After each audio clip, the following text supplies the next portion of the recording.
Hi everyone! This is our final project for the course Politics of Identities.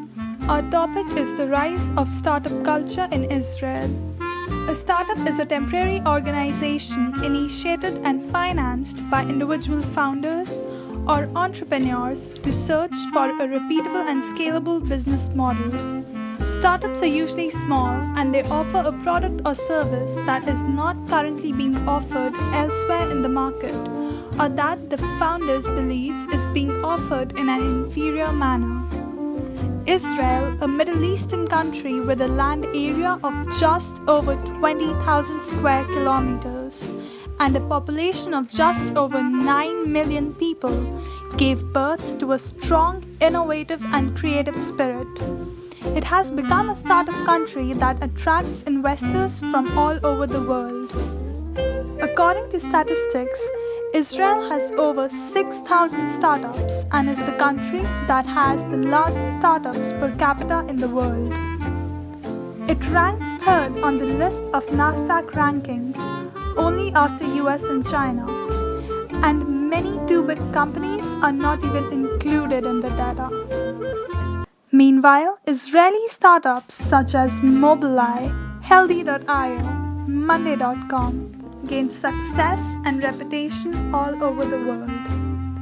Waze was sold to Google for $1.3 million, and recently, Mobileye was sold to Intel for $15.3 billion. A few moments later. So the reason why Israel being a startup nation aroused great interest of ours. Here we go to see how others think about it.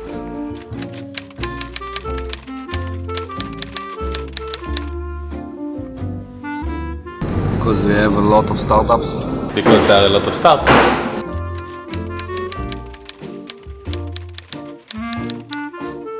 Everybody here goes to the army, and the army make you more mature, and all of the experience of the army makes you more pursuable of your dreams.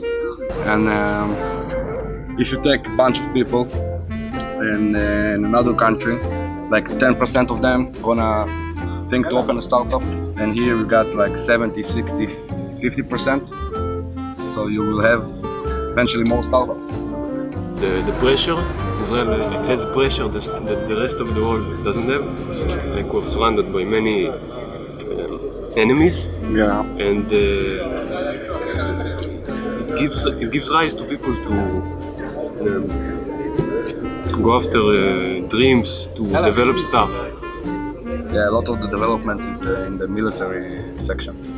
Many people, they go out of school and they finish school and they finish high school and then they go to the military. And in the military there are, courses like Unit 8200. There are special units where people study how to program, how to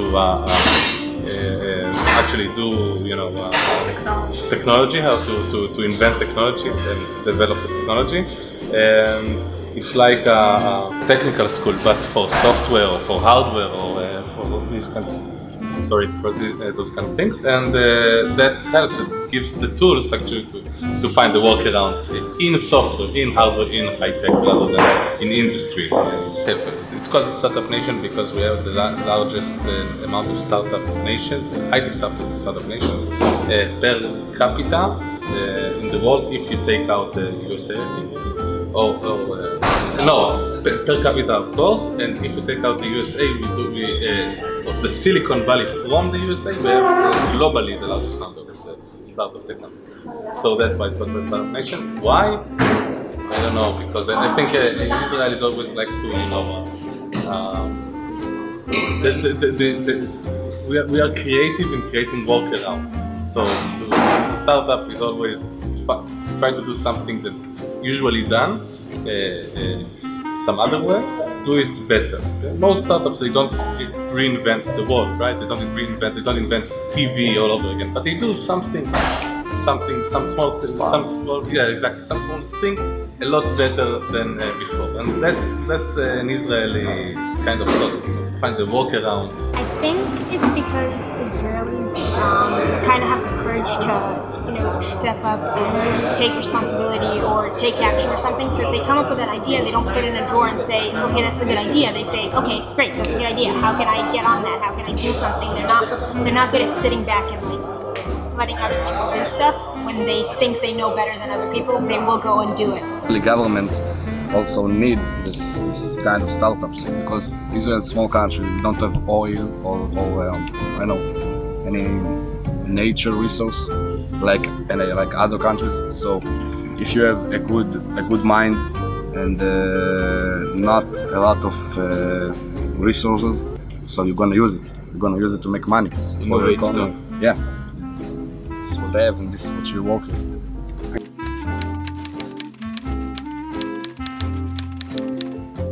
So you have one. Yes.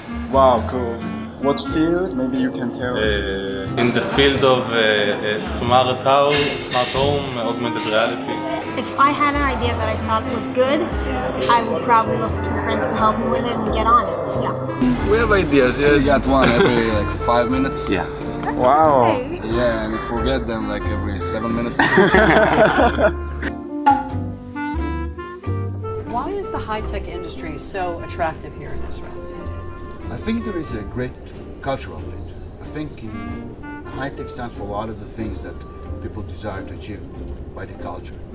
So the Jewish culture really appreciate education, which is something relevant to high-tech, creativity, which is again relevant to high-tech, and making a lot of money. So I think there is a perfect fit, and I think that's why it attracts a lot of the good talent. Eventually. We can all agree that innovation connects with startup tightly. JVP, Jerusalem Venture Partner founder and chairman Aaron McRitch said, "Innovation changed Israel, and innovation changed society." This statement is not an exaggeration. The data shows that the high-tech industry provides about 1/3 of jobs for Israel, and its output accounts for more than half of Israel's GDP.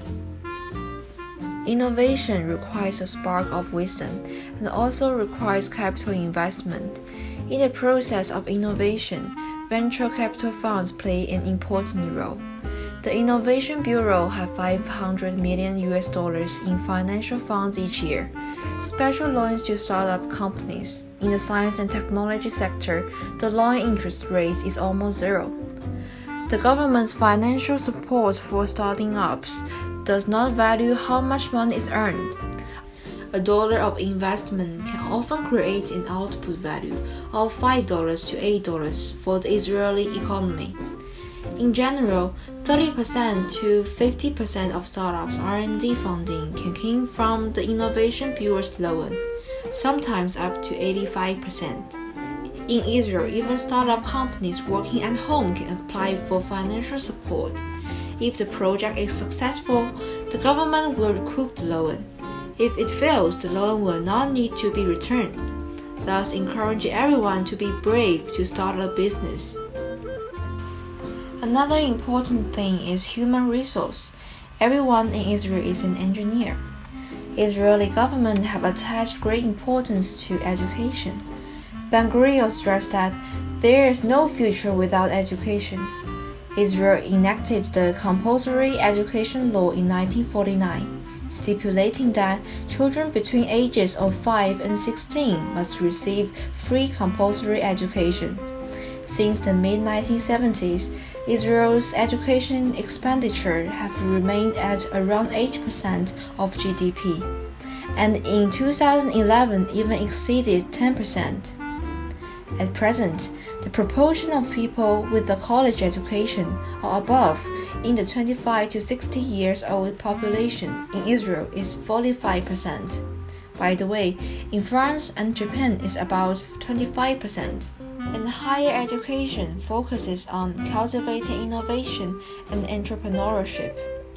Israel supports each university to establish an incubator and commercialization center for scientific research, emphasizing the combination of scientific and technological innovation with economics management. Colleges generally adopt a flexible credit system, and the students can shorten or extend their study time according to their own situations, which stimulates the entrepreneurial enthusiasm of those students. But you may wonder, many countries also have financial support, and they are not lack of highly educated people. What makes Israel so special and professional at startups? We think there is strong connection with the compulsory military service, because it has unignorable spiritual effect on people. And actually, IDF has become the cradle of developing successful startups. Due to the special location in Middle East, the most advanced technology is often applied in defense first.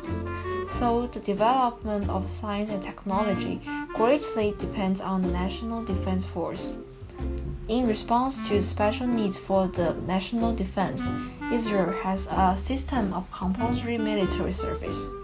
The National Defense Forces also show the cultivating scientific and technological talents. For young Israelis, the military career can not only enhance their willpower and discretion, but also enhance innovative thoughts. All these are essential qualities for startups. Take the Talpiot project of the IDF Super Elite Training Program as an example. The selected students must get a degree in mathematics or physics in really short time, as well as receiving academic training far beyond the scope of ordinary college students, and are always required to find out solutions for specific military problems. Elite students are proficient in many fields and have leadership skills, many of whom have become successful founders in Israel. The army have spawned the integration between the military and people, also the cross-border entrepreneurship.